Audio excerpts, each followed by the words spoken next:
बहुत शुक्रिया नाना फैजान, आप हमें फैसलाबाद से अपडेट कर रहे थे। अब आपको शोरपुर से ताज़ा तरीन अपडेट से आगाह करते हैं, जहां पर कमिश्नर फैसलाबाद साकिब मनान और डिप्टी कमिश्नर चंद फयाज मोहन ने तहसील हेडक्वार्टर अस्पताल का अचानक दौरा किया।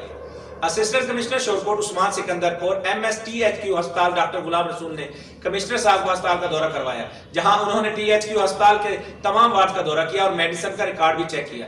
इस दौरान उन्होंने मीडिया से भी कहा कि आप कोरोना वायरस की वैक्सीन के हवाले से आवाम में आगाही पैदा करें कि जिनको NCOC की जानिब से मैसेजेस मसूल हुए हैं वो जल्द अज जल्द आके अपनी वैक्सीन लगवाएं, ताकि दूसरा मरहला भी जल्द से जल्द शुरू किया जा सके। आइए नाज़रीन, अब आपको THQ अस्पताल शोरकोट लिए चलते हैं, जहां अफसरान बाला मीडिया से बातचीत कर रहे हैं। में पहला विजिट है, क्या आपके तसर्रात है? जी बहुत मेहरबानी। पहले तो मैं वादा कर दूं कि शोरकोट में मेरा पहला विजिट नहीं है, हॉस्पिटल में ही पहला विजिट है। हॉस्पिटल में जी हाँ, हॉस्पिटल के अंदर कुछ में आई है। बहरहाल आप लोगों की वसातत से जो ज़रूरी बात मैं करना चाहूँगा वो ये है कि यहाँ पर हम कोरोना वैक्सीन का जो काम कर रहे हैं उसमें हमें ज़रा दुश्वारी पेश आ रही है। जिन लोगों के नाम रजिस्टर हुए हुए हैं वो वैक्सीन लगाने के लिए नहीं आ रहे। मैंने DC साहब को भी टास्क दिया है और MS साहब को भी टास्क दिया है कि ये वैक्सीन हमने इसकी पहली खेप जल्द अज जल्द जितनी हमें मुहैया की गई है हमने लोगों को लगानी है। आप लोगों की वसातत से मेरी ये गुजारिश होगी, आप हमारा ये पैगाम उन तमाम लोगों को पहुँचाएँ जिनके नाम इस वक्त रजिस्टर हो चुके हैं कि वो आएँ और अपनी वैक्सीन लें। इसमें उनका भी फ़ायदा है, इसमें हमारा भी फ़ायदा है, इसमें हम सब का फ़ायदा है। और उसके बाद हमने फ़ेज़ 2 में जाना है, जिसमें हमने 60 ईयर एंड अबव के जो लोग हैं उनको भी कवर करना है। अब ये फ़ेज़ 1 ख़त्म होगी तो फिर हम फ़ेज़ 2 शुरू करेंगे।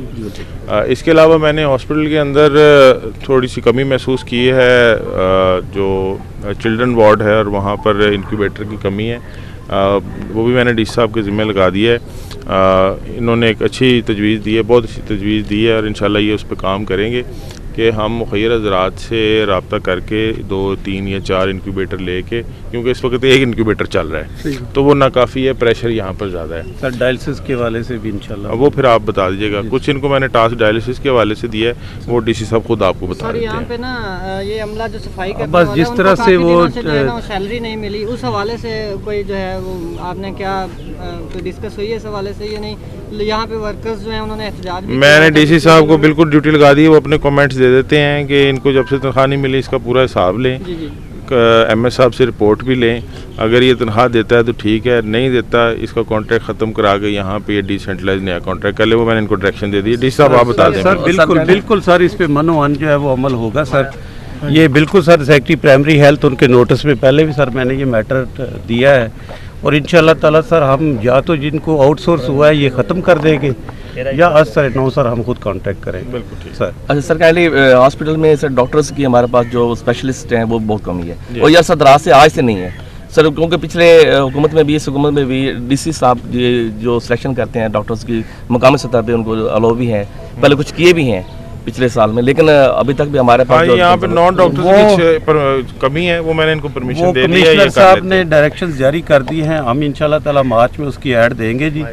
और हम आर्जी तौर पे जो टेम्पररी बेसिस पे है वो डॉक्टर अरेंज करके जो इनकी डेफिशिएंसी है वो इंशाल्लाह पूरी करेंगे। मैंने MS साहब को रिक्वेस्ट की है कि वो हमें एक पूरी लिस्ट प्रोवाइड करे जो मिसिंग फैसिलिटीज़ हैं, वो ख़ास तौर पे डायलिसिस के हवाले से, डॉक्टर्स की कमी, जो स्पेशलाइज्ड डॉक्टर्स नहीं है, ख़ास तौर पे आर्थो के, न्यूरोसर्जन या इस तरह की, उसकी कमी को इंशाल्लाह पूरा करेंगे। और सरकारी हमारे गायनिक यूनिट मेडिसिन का भी इश्यूज है यहाँ पे जो है ना, वो मेडिसिन स्टोर हमने देखे हैं, मेडिसिन के हवाले से कमिश्नर साहब ने भी सारा स्टॉक चेक किया है, तो मैंने खुद भी स्टॉक देखा है। इंशाल्लाह ताला इसी साहब की मैंने ड्यूटी लगाई है, मैं खुद भी उस सारे स्टॉक को देखूंगा। तो उसमें ये है कि जो मेडिसिन ऑलरेडी कंज्यूम हो चुकी है उसका जो डाटा है वो भी हम चेक करेंगे कि क्या वाकई वो मरीज़ों तक पहुंचा। और बाकी जो मेडिसिन है वो MS साहब को हमने डायरेक्शंस दिए हैं कि वो मेडिसिन ज़्यादातर प्रेस्क्राइब करें जो मोस्टली अवेलेबल हैं हमारे स्टोर्स में। और उसमें इम्पॉर्टेंट चीज़ ये भी है कि अब ज़्यादातर मेडिसिन जो ज़्यादा इस्तेमाल होती है, कमिश्नर साहब ने वो डायरेक्शन दी है कि वो मेडिसिन जो फ्रीक्वेंटली यूज़ होती है, जो कॉमन मेडिसिन है, आप उनकी प्रोक्योरमेंट पे ज़्यादा जोर दें। तो हम इंशाल्लाह ताला जो मेडिसिन सर जिस तरह पैराडाल टाइप या कोई इस तरह की इंजेक्शन ज़्यादा चलती है तो तो वो इंशाल्लाह नेक्स्ट प्रोक्योरमेंट जो है उसमें हम उन पे फोकस करेंगे। सर मेडिसिन जो है ना वो ज़्यादातर यहीं पे मसला नहीं है, असल में BHU जो हमारे छोटे पॉइंट बने हुए हैं वहाँ पे भी ये अवेलेबल नहीं है, तो इस हवाले से भी ज़रा जो है ना कोई चलें वो मैं इनको डायरेक्शन सर हमारे गायनी यूनिट सर शोरकोट में बना 5-10 साल से ज़ेर तामीर है। अगर हमारा प्रॉपर गायनी यूनिट वहाँ पे लोकेशन भी है और इन्वेस्टमेंट भी 50 लाख के पहले हो चुकी है, अभी दोबारा भी कुछ काम हो रहा है। ये सब पुराने अस्पताल में बना सर शोरकोट बाजार के अंदर। मैं उसको तो सर वहाँ पे सर उसकी ना सर हमेशा ऐसे ही होता है सर कि जितने भी यहाँ पे MNS MPS वो अपनी कोशिश करते हैं, हमारे जितने भी अथॉरिटीज आती हैं तो वो 5-10 साल से फंक्शनल नहीं हो रहा। मैं अगर अब हो जाए तो हमारे गायनी का प्रॉब्लम। कमिश्नर साहब की परमिशन से एक चीज़ आपसे कहना चाहता हूँ कि इंशाल्लाह ताला हेल्थ, एजुकेशन, सीवरेज ये हमारी टॉप प्रायोरिटीज़ है और ये गवर्नमेंट की भी टॉप प्रायोरिटीज़ है। तो आप इंशाल्लाह ताला देखेंगे कि कमिश्नर साहब भी अभी नए ही आए हैं, 2 महीने सर आपको हुए और मुझे अभी 2nd वीक है सर। बिल्कुल ठीक। तो इंशाल्लाह ताला आपको 10 दिन के अंदर अंदर आपको जो चेंजेस हैं वो नजर आएगी और हम कंफर्ट जोन में बैठने वाले ऑफिसर्स नहीं है।